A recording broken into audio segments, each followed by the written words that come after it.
அனைவருக்கும் வணக்கம். இன்று 17/8/2026 அன்று தமிழக சட்டசபையில் சுகாதாரத்துறைக்கான மானிய கோரிக்கை பட்ஜெட் தாக்கல் செய்யப்பட்டுள்ளது. அந்த பட்ஜெட்டில் நமது மாண்புமிகு மக்கள் நல்வாழ்வுத்துறை அமைச்சர் அவர்கள் நமது எஸ்டிபிஜிஏவினுடைய நீண்ட நாள் கோரிக்கைகளான மருத்துவ பணியிடங்கள் உருவாக்குதல், 3594 பணியிடங்கள் உருவாக்கப்பட இருப்பதாக தெரிவித்துள்ளார். இரண்டாவதாக, செவிலியர் பணியிடங்கள், நிரந்தர செவிலியர் பணியிடங்கள் டைம் ஸ்கேல் அப்பாயின்மெண்ட்டில் 2500 பணியிடங்கள் உருவாக்கப்பட உள்ளதாக தெரிவித்துள்ளார்கள்.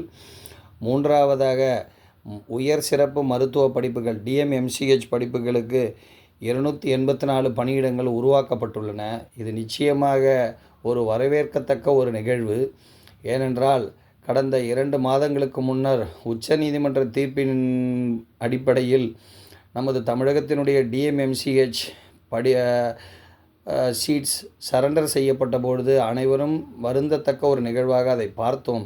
அதற்கு முக்கிய காரணியாக நாம் தொடர்ச்சியாக சொல்லி வருவது, டிஎம்எம்சிஹெச் பயிலும் நமது சர்வீஸ் கோட்டாவில் பயிலும் அரசு மருத்துவர்களுக்கான பணியிடங்கள் உருவாக்கப்பட வேண்டும். அப்பொழுதுதான் அந்த டிஎம்எம்சிஹெச் பயிலக்கூடிய ஒரு முடிவை நமது அரசு மருத்துவர்கள் எடுப்பார்கள் என தெரிவித்து வந்து கொண்டிருக்கின்றோம். அதுவும் உருவாக்கப்பட்டிருக்கிறது என்பது ஒரு வரவேற்கத்தக்க ஒரு செய்தி.